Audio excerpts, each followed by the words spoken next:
Hey, muy buenas a todos, estamos en un nuevo vídeo de un estudiante patriota y en este vídeo os traigo la segunda parte de la lista de falacias. Es el segundo vídeo ya de mi serie sobre falacias lógicas y argumentativas que deberían conocerse. En este capítulo vamos a ver las falacias más complejas, las que son más complejas de explicar.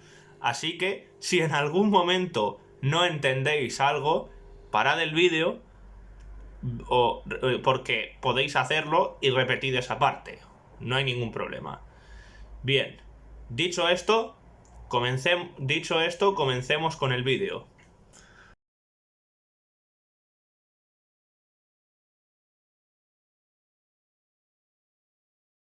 En el anterior capítulo de esta serie sobre falacias estuvimos realizando una introducción a algunos tipos de falacias, concretamente aquellos que yo consideré más básicos para poder ser entendidos. Pues bien, como acabo de decir, el vídeo anterior fue más una introducción a la enorme lista de falacias existente.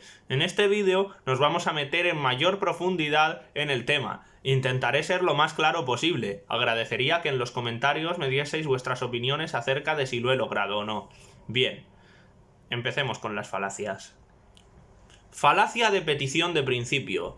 Esta falacia se produce cuando la proposición que ha de ser probada se incluye entre las premisas, ya sea de forma explícita o implícita. La primera definición conocida de este tipo de falacia fue acuñada por Aristóteles en su obra Primeros Analíticos. La característica principal de este tipo de falacia es clara: la conclusión está contenida en la premisa. Esta falacia resulta mucho más persuasiva cuando es lo suficientemente larga como para que el receptor olvide que la conclusión ya fue admitida como premisa. Un ejemplo de este tipo de falacia sería realizar la siguiente afirmación: solo Dios puede crear, y todo lo que existe ha sido creado, por tanto Dios existe. Esta afirmación incurriría en una falacia de petición de principio debido a que se presupone un razonamiento basado en la premisa 1 sin ser esta demostrada. Como veis, el razonamiento es circular, ya que si Dios existe, habría creado todo lo que existe, y si todo lo que existe ha sido creado, entonces Dios existe. Este razonamiento es falaz, ya que la premisa 1 no puede ser demostrada, al menos no a través del razonamiento empleado, por lo cual sería erróneo asumirla como verdadera.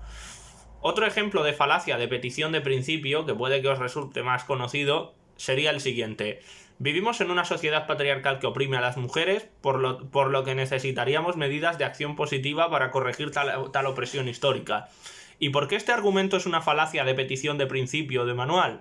Porque hay una premisa 1 que no puede ser demostrada y en la cual reside toda la argumentación, lo que convierte al argumento en circular.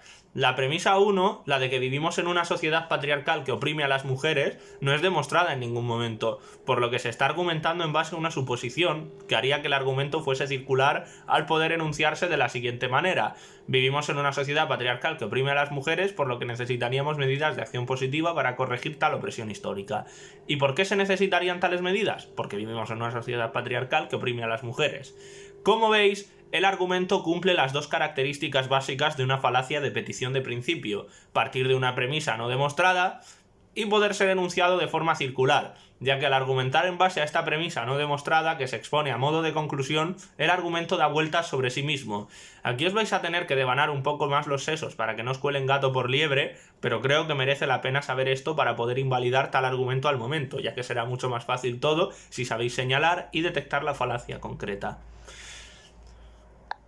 Falacia de composición.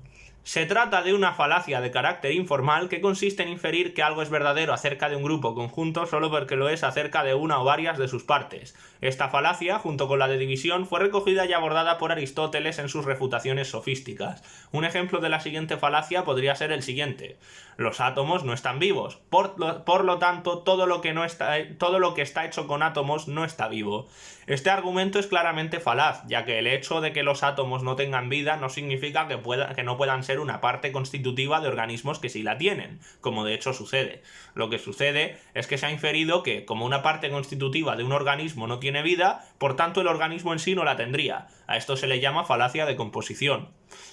Otro ejemplo de esta falacia que probablemente os resulte familiar es el siguiente: el socialismo es estatista. Por tanto, todo lo que sea estatista es socialismo.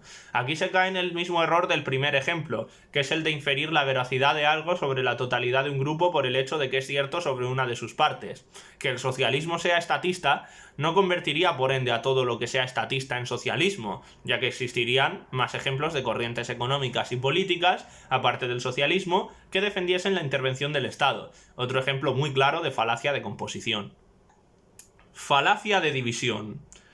La falacia de división sería la falacia opuesta a la falacia de composición y consistiría en inferir que algo es verdadero acerca de una o varias partes de un compuesto por ser verdadero acerca del conjunto general de dicho compuesto.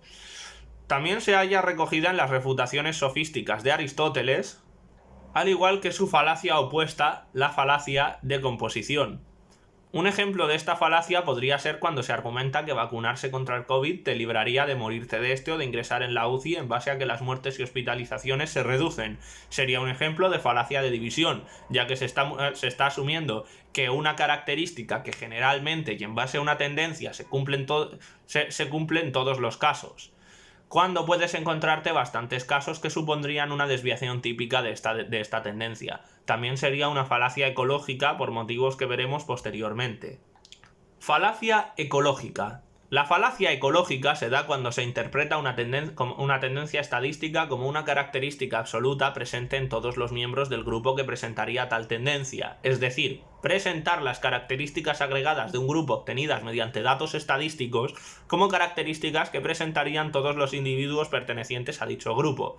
Precisamente por esto es un subtipo de la falacia de división, pero más aplicado al ámbito estadístico.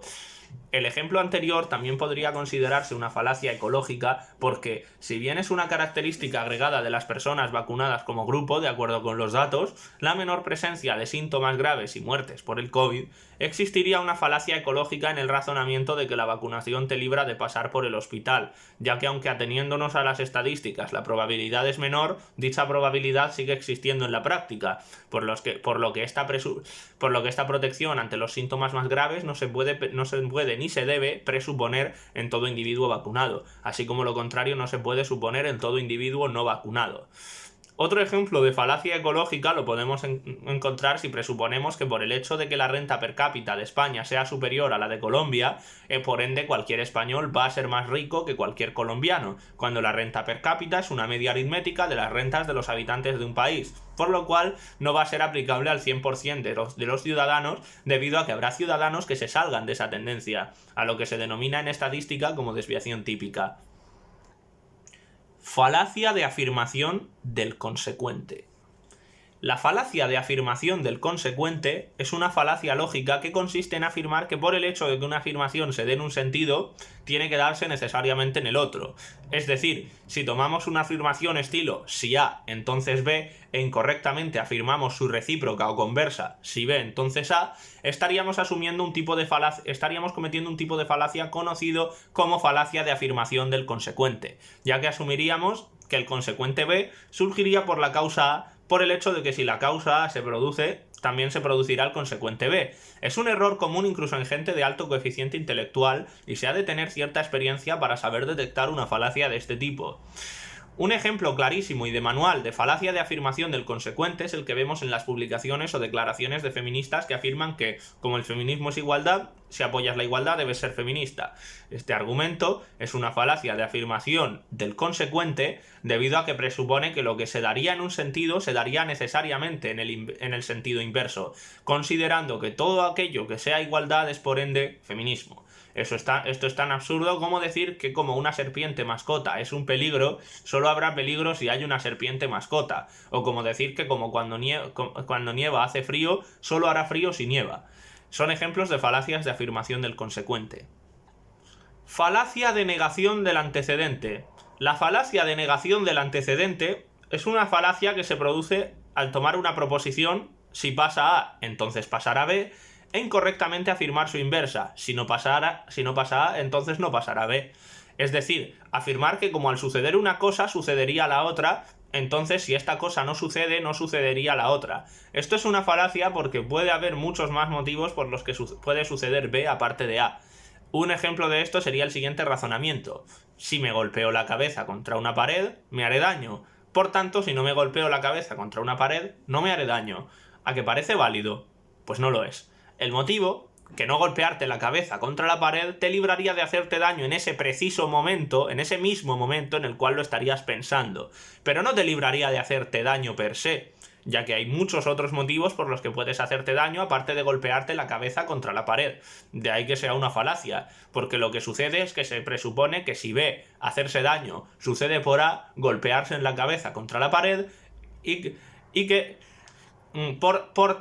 por tanto, si A no sucede, B no sucederá, cuando B puede suceder por razones distintas de A. Estos dos sucesos no dependen intrínsecamente el uno del otro y es falaz presuponer que sí lo hacen. Falacia de conclusión irrelevante. Esta falacia se produce cuando se presenta un argumento que de por sí puede ser válido, pero que aporta evidencia de algo distinto de aquello que debe ser probado o concluido. Es decir, se aporta una conclusión válida que resulta falaz debido a que no se trata de aquello que ha de ser probado. Un ejemplo sería el siguiente. Jorge es un buen concursante y debe llevarse el premio, ya que es un buen tipo, dado que trata bien a su familia y a su novia, colabora con un refugio para animales y dona dinero a la sanidad pública.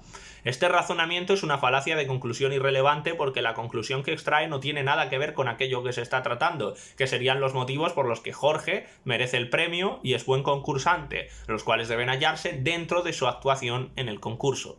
El argumento que se da puede ser válido, el problema es que no prueba aquello que debería ser probado en este caso, y por eso es una falacia. Cum hoc ergo propter hoc.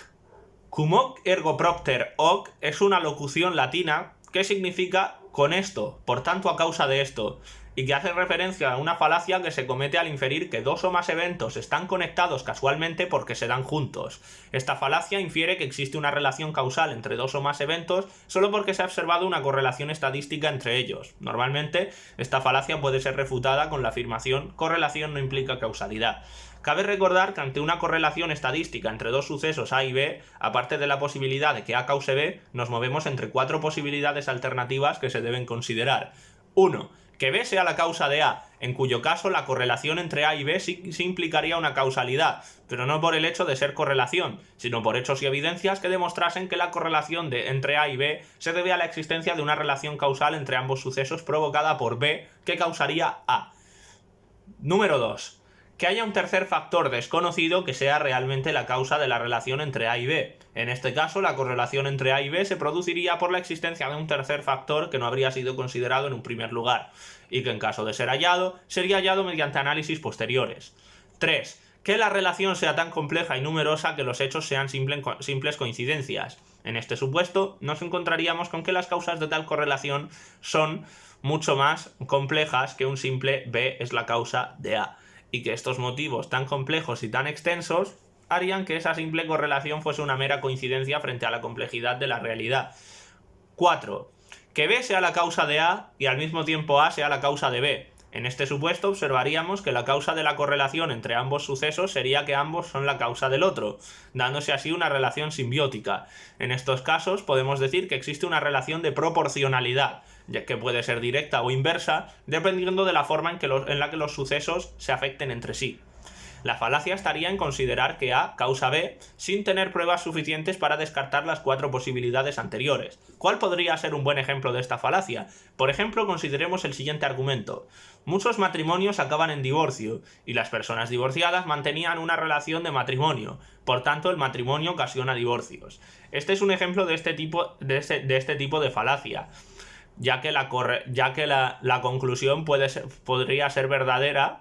Aunque la conclusión pudiera ser verdadera, la mera relación entre matrimonio y divorcios no puede garantizar una relación de causa y efecto. En este caso mostrado, esta correlación se da por el hecho de que por un lado es necesario estar casado para poder divorciarse, y por el otro, factores externos que no habrían sido considerados y que no voy a mostrar en este vídeo porque sería desviarse completamente del tema. Post hoc ergo propter hoc.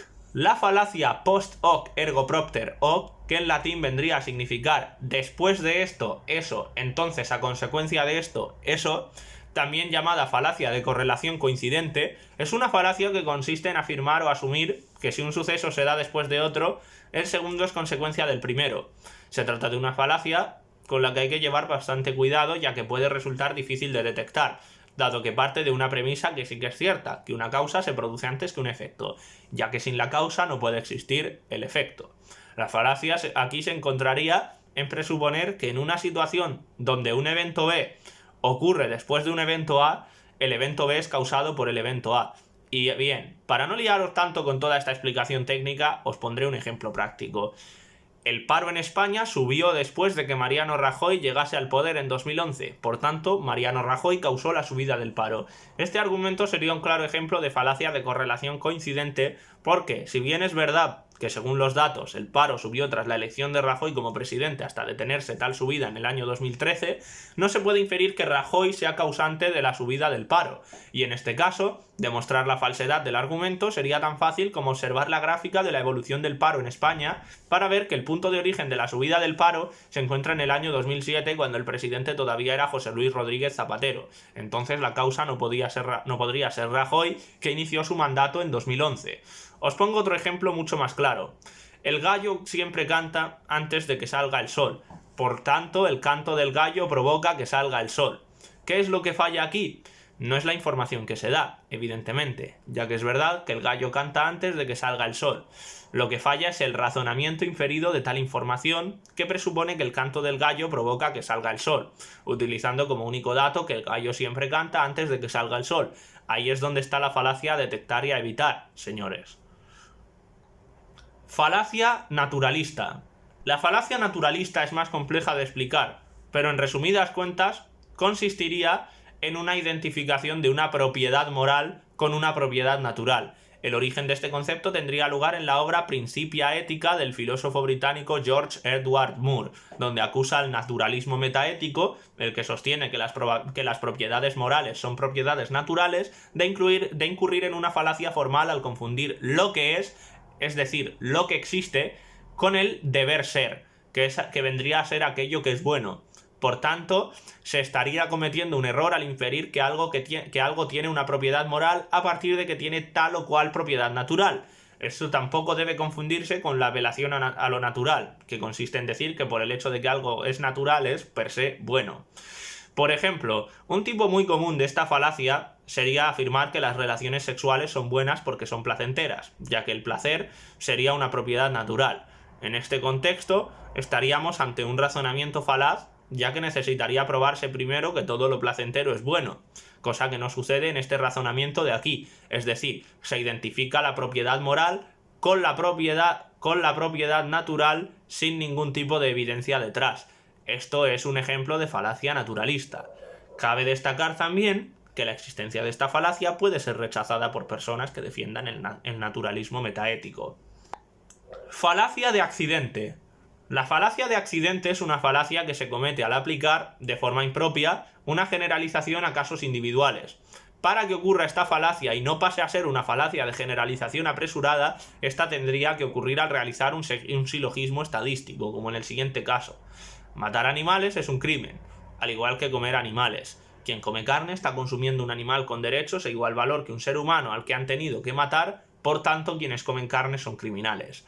Como veis, el argumento puede ser deductivamente cierto, pero es poco sólido, ya que no tiene en cuenta que pueden haber excepciones a tal regla por general que sea. Ejemplo, los beneficios proteicos que podría tener el consumo de carne, o el hecho de que comprar suplementos alimenticios veganos no esté a su alcance en términos económicos, aparte de que tales proteínas de dichos suplementos puedan estar mezcladas con otras sustancias químicas cuyo consumo sí que sería totalmente innecesario. Una persona puede consumir carne por estos motivos o por puro placer gustativo, sin ser necesariamente una persona favorable al sufrimiento animal. Falacia de accidente inverso. La falacia de accidente inverso es una falacia de accidente, es decir, una falacia que aplica una regla general a todos los posibles casos individuales, pero a la inversa. Es decir, una falacia que consiste en aplicar un caso individual o particular a una regla general.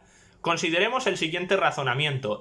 Si está permitido usar armas para defender tu hogar, entonces está permitido usar armas. ¿A que no le veis ni pies ni cabeza a este razonamiento? Eso es porque es más que evidente que el hecho de que pueda estar permitido usar armas en un contexto particular, defensa de tu hogar ante alguien que quiere dañarte a ti y a tu familia, no significa que las armas vayan a estar permitidas en cualquier contexto, como podría ser el de ir a trabajar o andar por la calle con ellas. Como veis, no hay ninguna relación lógica entre ambos conceptos.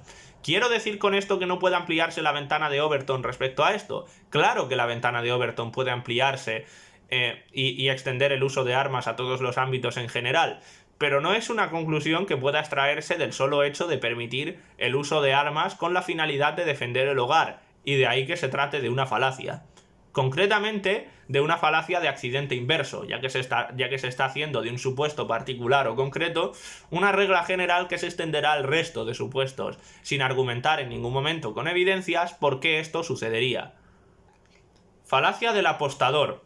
Vale, en esta me vais a tener que dejar algo más de tiempo, ya que es una de las falacias más complejas de explicar. La falacia del apostador, falacia del jugador o falacia de Monte Carlo es una falacia lógica por la que se cree, de forma errónea, que los sucesos pasados afectan a los sucesos futuros en lo relativo a actividades aleatorias, como en muchos juegos de azar. Este tipo de falacia se puede presentar de 4 formas distintas que se podrían resumir de la siguiente manera. Forma 1. Un suceso aleatorio tiene más probabilidad de ocurrir porque no ha ocurrido durante cierto periodo.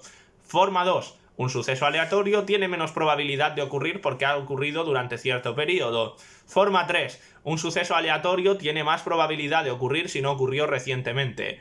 Forma 4. Un suceso aleatorio tiene menos probabilidad de ocurrir si ocurrió recientemente. Como veis, estos 4 tipos de argumentos serían falacias, ya que el hecho de que algo pueda suceder posteriormente no tiene relación con que haya o no sucedido antes. No existe una relación causal entre la probabilidad de que un suceso ocurra y el tiempo que hace que tal suceso ocurre. Es más, como curiosidad, hay mucha gente que pierde dinero apostando debido a su creencia errónea en esta falacia. La refutación a dicha falacia podría resumirse en: los dados o la moneda no tienen memoria. Para ejemplificar esta falacia, pongamos como ejemplo una moneda. Si lanzamos una moneda al aire, o bien obtendremos cara o bien obtendremos cruz, ya que son las dos únicas opciones que nos pueden tocar. Si la moneda está equilibrada, asumiríamos que tanto la probabilidad de obtener cara como la probabilidad de obtener cruz serían de 0,5, una de cada dos. La probabilidad de obtener 2 caras o 2 cruces seguidas, por tanto, sería de 0,25, una de cada 4, y la de obtener 3 caras o 3 cruces seguidas sería de 0,125, una de cada 8, y así sucesivamente. Supongamos que se han sacado 4 caras seguidas. Un creyente en la falacia del apostador diría lo siguiente: si en el siguiente lanzamiento saliese cara, habrían salido 5 caras consecutivas. La probabilidad de que esto suceda sería de 0,5 elevado a 5, que sería igual a 0,03125. Por tanto, en el siguiente lanzamiento la probabilidad de que salga cara es de solamente 1 entre 32.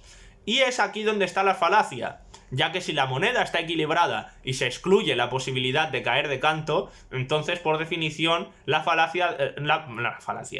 probabilidad debe ser siempre y absolutamente siempre de 0,5 tanto para cara como para cruz. Aunque la probabilidad de lograr 5 caras consecutivas es efectivamente de 0,03125, lo es antes de lanzar la moneda por primera vez. Después de los 4 primeros lanzamientos, los resultados ya no son desconocidos y por tanto no cuentan. La probabilidad de lograr 5 caras sería, entonces, la misma que la de 4 caras y una cruz.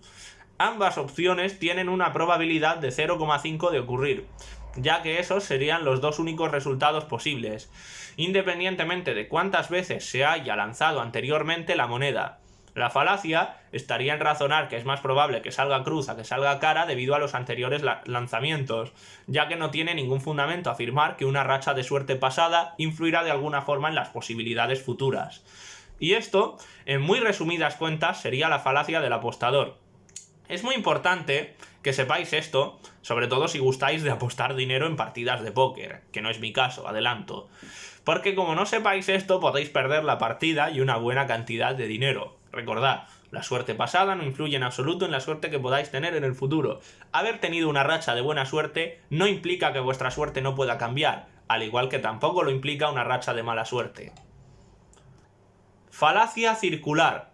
La falacia circular es una falacia lógica que se basa en poner a prueba una proposición y mediante un proceso de razonamiento circular, es decir, un razonamiento que actúa como una pescadilla que se muerde la cola, llegar a la afirmación expuesta, exponiendo este razonamiento como prueba de la veracidad de la proposición inicial. El modo de proceder es falaz porque de esta forma no se demuestra ni la veracidad ni la falsedad de la proposición, pero la presenta como el resultado lógico de un razonamiento correcto y por tanto como una conclusión verdadera. Pongamos un ejemplo de este tipo de razonamiento para que lo podáis materializar en vuestra mente. Por ejemplo, os pondré un hipotético caso de una persona que quiere demostrar que existen los extraterrestres. El razonamiento sería el siguiente aquí. Si los extraterrestres existen, entonces los extraterrestres viven en otros planetas. Si los extraterrestres viven en otros planetas, entonces los extraterrestres vienen a la Tierra desde otros planetas. Si los extraterrestres vienen a la Tierra desde otros planetas, entonces los extraterrestres existen. Podréis pensar que el razonamiento presentado es correcto desde un punto de vista deductivo. Entonces, ¿por qué es una falacia? Simple. Es una falacia porque no aporta evidencia alguna de que los extraterrestres existan, que es la cuestión a la que se intenta responder. El razonamiento da vueltas sobre sí mismo para venderse como evidencia, cuando lo cierto es que no constituye una evidencia. Y no lo hace porque en ningún momento se demuestra que existan los extraterrestres. ¿Dónde están las evidencias en este argumento de que existan los extraterrestres y los planetas de los que proceden? Porque la idea de que viven en otros planetas partiría de la suposición de que existen, a través de la cual se construye todo el argumento. Como veis, es un razonamiento de tipo circular, pero distinto a la falacia de petición de principio que hemos comentado al inicio de este vídeo, ya que en la falacia de petición de principio se trata de construir un argumento circular presuponiendo que la premisa a ser probada es verdadera, algo distinto a lo que pasa en la falacia circular, donde se intenta probar la premisa a partir de un razonamiento que sería cierto en caso de que la premisa fuese verdadera, pero que no contiene ninguna información sobre si dicha premisa es o no verdadera. Y bueno, espero que os haya gustado el vídeo, y si os habéis quedado con ganas de más, habrá una tercera parte sobre falacias menos conocidas. Dicho esto, espero que disfrutéis del día. Así que nada, muchísimas gracias por haberos quedado hasta el final, suscribíos a mi canal, dadle a la campanita para obtener nuevas notificaciones y hasta la próxima, gente. Hasta la próxima y ¡viva España!